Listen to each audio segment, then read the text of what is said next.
The courtroom was packed, the air thick with tension and whispered speculation. I stood at the plaintiff's table, heart pounding, gripping the edge of the polished wood. My millionaire husband sat across from me, smirking as if confidence could mask cruelty. "You're sterile," he spat during his testimony. "You can't give me children. That's why I married you, nothing more." Gasps rippled through the gallery. I kept my hands folded, refusing to flinch. What he didn't know was that my lawyer had already submitted the envelope from my doctor, sealed, notarized, irrefutable. The evidence proved the opposite. I was capable, and any claims of sterility were lies designed to humiliate me and sway the court. Don't miss out on the journey. Subscribe and let's grow, laugh, and learn together. The judge glanced at the envelope, then at me. His eyes were steady, piercing, unreadable. My husband's smirk faltered, though he tried to hide it. "Objection," his attorney shouted. "Overruled," the judge said calmly, cutting through the tension like a blade. I felt a strange calm wash over me. For years, my husband had used manipulation and power to dominate our marriage. Publicly, privately, financially. But the envelope in the judge's hands represented more than medical proof. It was evidence of truth, preparation, and my quiet strength. The judge opened the envelope, scanning the contents. He nodded once briefly, then looked directly at my husband. "Mr. Stanton," he said, using his formal name, "these allegations are false. The record will reflect this." The courtroom went silent. My husband's face flushed. His voice faltered. I didn't gloat. I didn't celebrate. I simply exhaled, the weight of years of control and lies lifting off my shoulders.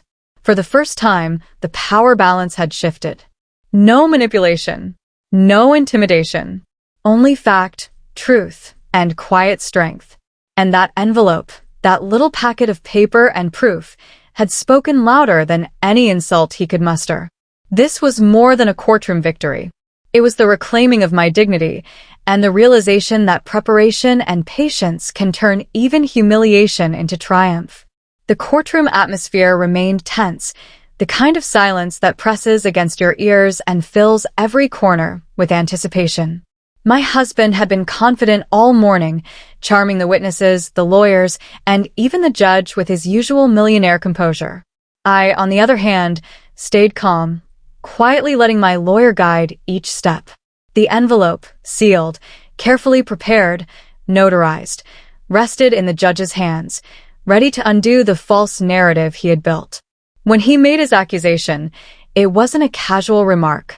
It was an attempt to manipulate the court, to undermine me in front of everyone. "You're sterile," he declared, voice sharp and precise. "You can't give me children.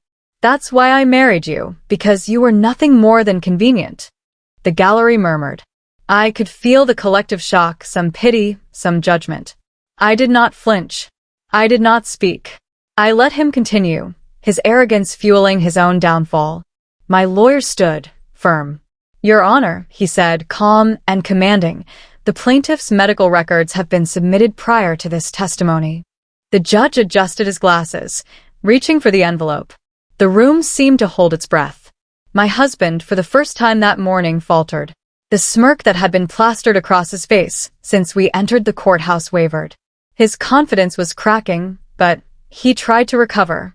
"Objection," his attorney shouted, voice echoing against the wood-paneled walls. "Overruled," the judge replied firmly, cutting through the tension with authority. My lawyer approached the judge, briefly explaining the contents. Notarized medical documents, dated and verified, proving conclusively that I was not sterile and that my husband's claims were false and defamatory. The judge read through the documents carefully. His pen moved across the notes, confirming dates, signatures, and authenticity. Then he looked directly at my husband, unwavering. "Mr. Stanton," he said, voice steady and deliberate, "these allegations are false. The court record will reflect this." The silence in the room was almost unbearable. My husband's eyes widened, and the color drained from his face. He opened his mouth, tried to respond, but no words came. The gallery shifted uncomfortably, some holding their breath, some whispering to neighbors. I felt a strange surge of calm strength. For years, he had manipulated, humiliated, and controlled every aspect of our life, financially, socially, and emotionally. He had thought his wealth, his charm, and his ability to dominate could keep me silent, compliant, and vulnerable. But the envelope had changed everything. The truth, irrefutable and clear, was now in the hands of authority. No lies, no deflection, no manipulation could erase that. The hearing continued, but my husband stumbled through the rest of his testimony, his usual poise gone. Each time he tried to assert control, the envelope loomed silently, a reminder that his power had limits. Witnesses who had been intimidated before spoke freely. Friends and family members testified about patterns of his manipulation and abuse. Each account was corroborated with documentation. My lawyer presented evidence of financial control, prior threats, and verbal abuse that supported the case of emotional and economic manipulation. By mid-afternoon, the judge had reviewed all evidence and requested closing statements. My lawyer summarized succinctly the medical proof, the financial documentation, the credible witness accounts, all painting a clear picture of abuse, deceit, and falsehood perpetrated by my husband. I didn't speak. I didn't need to. The envelope, the truth, and the authority of the court spoke for me. When the judge finally delivered his verdict on the matter of my husband's claims about sterility and the related disputes, it was decisive. All claims regarding my alleged infertility were dismissed. The court acknowledged that the accusations were false, defamatory, and intended to manipulate. The legal system had recognized not just the medical facts, but the larger context of control and manipulation. My husband's face was pale, and his lawyer sat silently, defeated. The power dynamic had shifted completely. For years, he had relied on intimidation and social influence to dominate our life. Now, the balance had been corrected not through anger, not through revenge, but through meticulous preparation, undeniable evidence, and calm persistence. Walking out of the courtroom, I felt lighter than I had in years.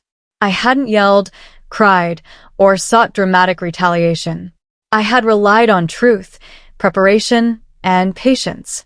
And that approach had done what confrontation alone never could. It had reclaimed my dignity, my voice, and my power. The envelope had not only proven my husband wrong, it had demonstrated that careful planning, unwavering composure, and documented evidence could turn even the most humiliating attacks into a profound personal victory.